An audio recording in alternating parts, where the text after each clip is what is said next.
again, and that didn't work. At that point, I ended up moving up to Laytonville. I started growing more pot again, and and since I wasn't, I really didn't have anything else to do, and on top of that, I was an alcoholic and drug addict, and so that supported my lifestyle, and I didn't have to worry about calling into a boss with a hangover or anything like that. But things just kept on getting worse and worse, every time that I went back, and I'd start getting loaded again. So eventually, I got arrested a few more times. I got put on probation. I didn't comply with probation because I just wanted to go out and drink and use drugs.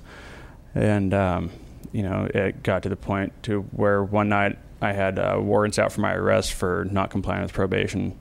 And I was in a car with a friend of mine. We got pulled over, and I tried to run from the police, and then got into a physical altercation with the police.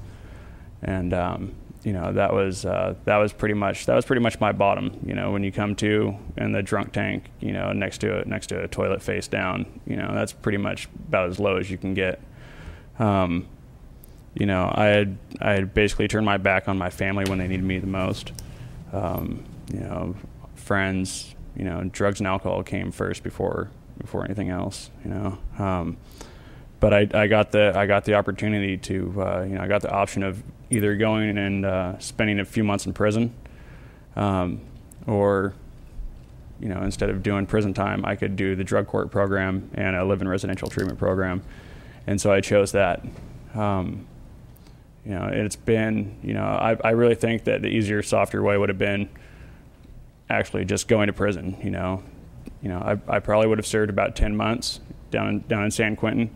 And instead, I got a chance to actually work on myself, through certain 12-step programs and also through the drug court program, I think both of those programs have saved my life. They've brought me back to my family. They've given me, shown me, given me back my self-respect, and shown me how to be a productive member of society. And the drug court program I don't think is needed for every alcoholic or drug addict, but I think that it's needed for the people who really are, some of the most hopeless cases, who don't have any, people are just gotten so lost that they don't have any other skills, they don't know how to get places on time, or, they just don't have any other living skills. People who have just been so used to doing what they want to do for so long. I really think the drug court program really helps them out.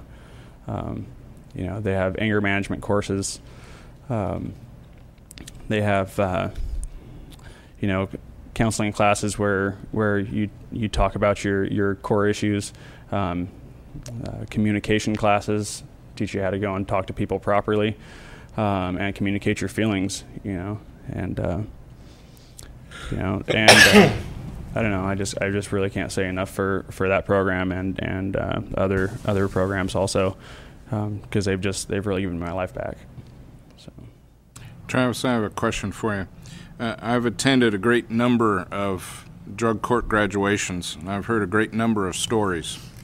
Would you characterize the drug court system, and it is a system of progression, as a touchy-feely, easy way to go? No, because not at all. Of? If I wouldn't say touchy-feely, easy way to go. I mean, if you don't,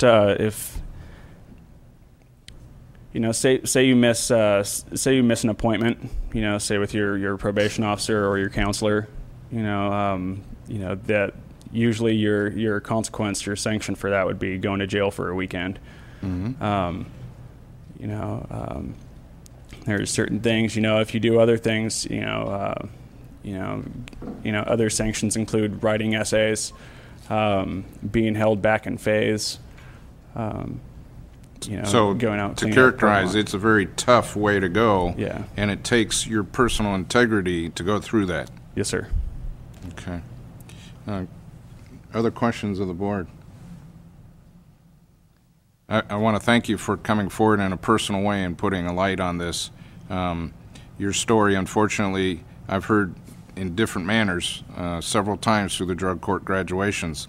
It is not a touchy-feely, huggy way to go. And like you said, it might have been easier to go to jail for that length of time. So I personally commend you for taking the right path and becoming, again, a productive member of society. And I just want to thank you for coming forward personally and doing that. Thank you. Supervisor Pinchas. Travis, I appreciate your story and, kind of your life.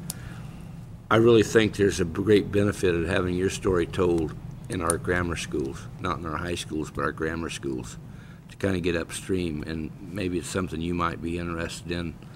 Carmel knows my position on that. I don't think we're doing much.